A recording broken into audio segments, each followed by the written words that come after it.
Ayusin niya para diyan ang daan ng tubig pababa, para hindi magiba yung pinaka lupa na yan.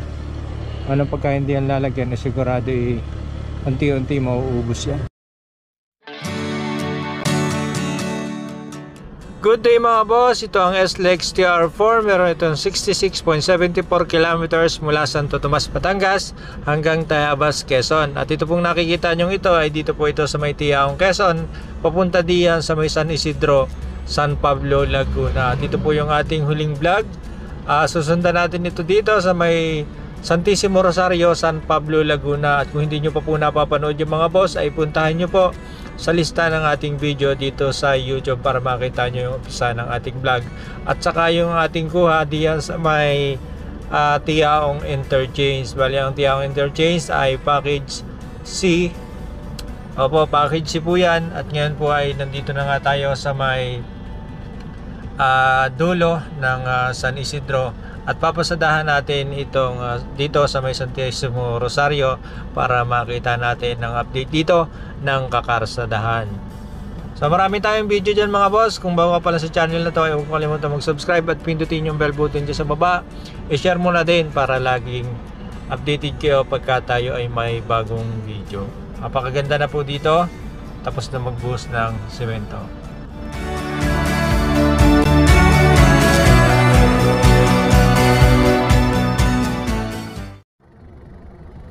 Okay, dito muna tayo sa mapa. Ito po yung Tiaong Interchange. Ito po yung ating huling update.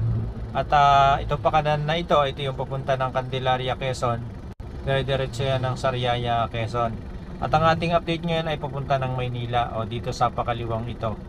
Ito po ang ating direksyon. At ang ating huling update ay mula dito sa may Tiaong Interchange hanggang dito sa may San Isidro. Yan dito. Yan. Yan yung ating huling update. Baka hindi nyo pa mga boss napapanood, puntahan nyo po sa listahan ng ating video at nandyan po yon.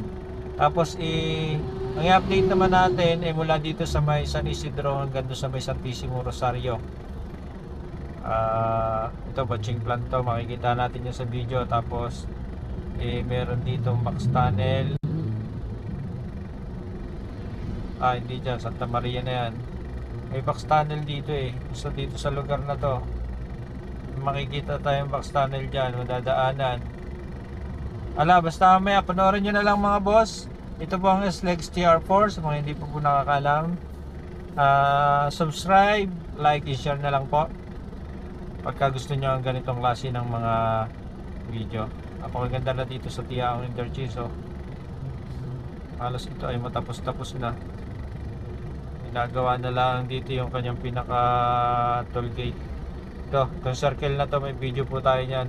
Puntahan nyo po mga boss.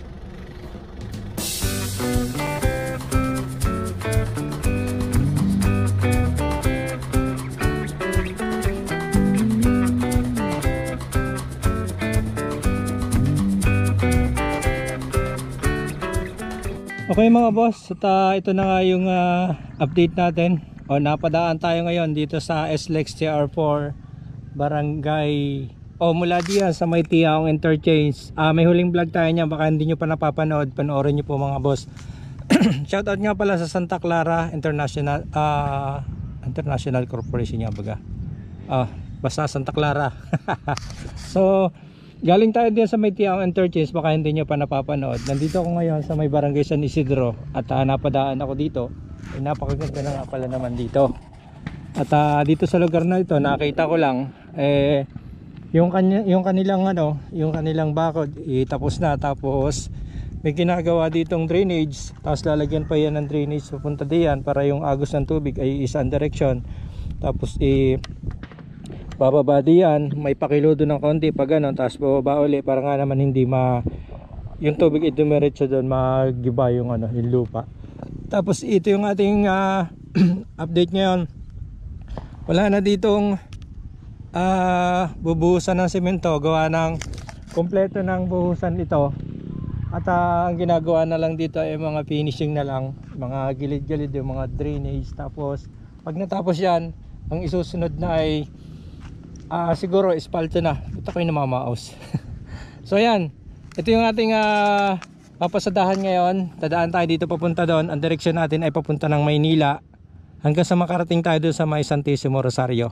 Puntahan natin mga boss nang makita nyo ang update dito sa SLEX TR4 Barangay San Isidro, San Pablo, Laguna. Shout out nga pala sa ating bagong service na si Honda Click 125. Iyan. Tara, let's go.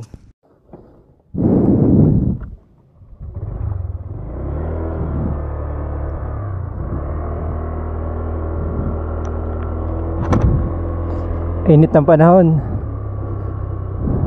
So ito ngayong babaybay natin ay papunta diyan sa may Santissimo Rosario. Ganda ng tanawin, no? Pag dadaan ka dito talagang may enjoy mo pa. Marirelax pa ang iyong paningin.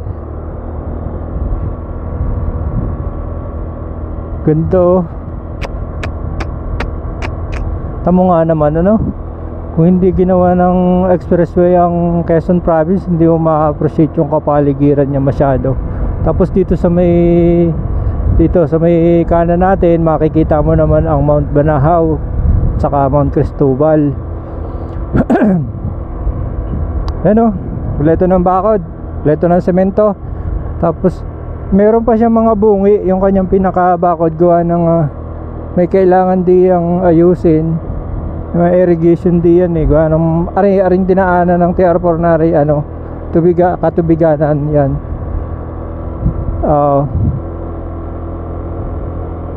Ganda, no?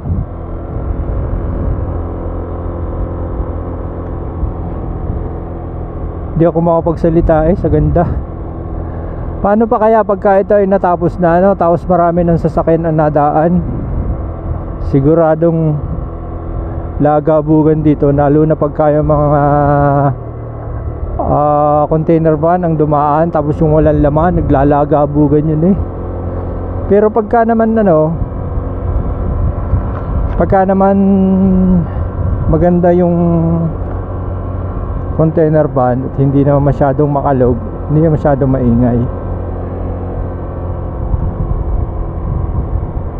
Dito nga pala, sa mga hindi pa nakakapanood ng mga vlog natin, dito itinayo yung batching plant ng Santa Clara. May harang, hindi, makakadaan tayo. Merong may dumaan na kanina, may nagtanong sa akin kanina ng daan. Nililimitan lang kasi nila yung lusutan para hindi lampas-lampasan. Yan may harang, sigurado may nag-abantay dito.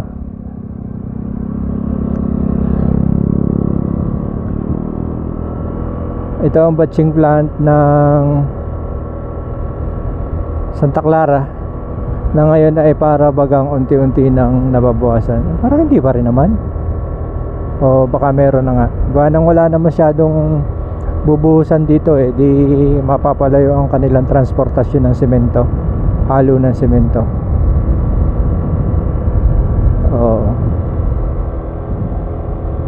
Sa may banda-banda riyan ay Santissimo Rosario na.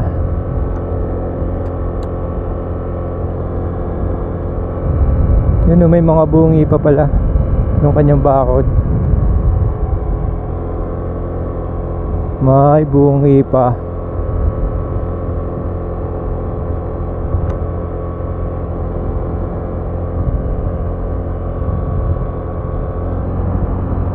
So yan mga boss, yan ang ating update. Tulad ng dati, paalala ko sa inyo, kaya po pinuputol-putol natin ang video kada barangay lang.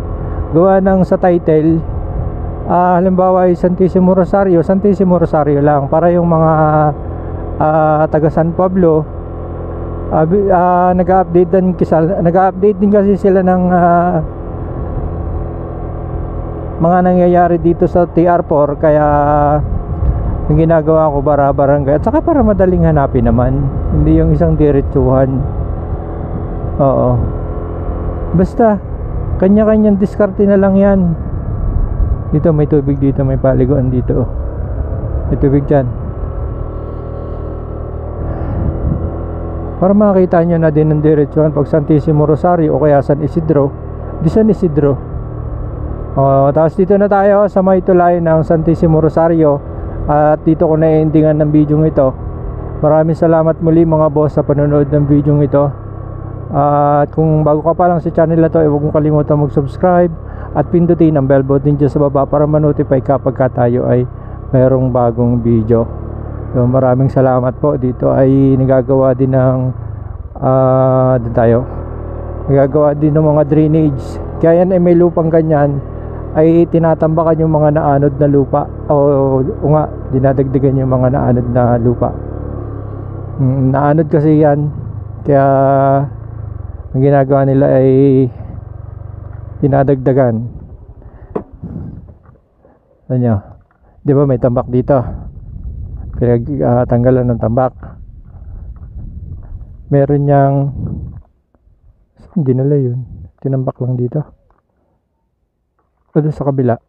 Aba, ano are, tinambakan yan. O nga pala, yung may mga tambak, yung mga gilid na yon, dito pala itinambak. Kanang malalim to, kulang tinambakan yan.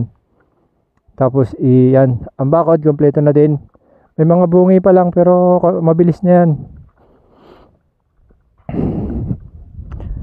Ang bakod din sa kabila, okay na din. Yun, okay na. Box tunnel pala yun. Okay mga boss, maraming salamat sa panonood ng video ito. At buti na lamang nakapasok pa rin tayo dito.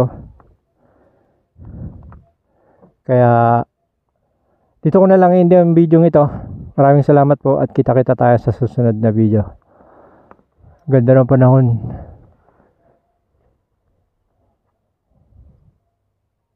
Parang uulan. Mainit pero parang uulan.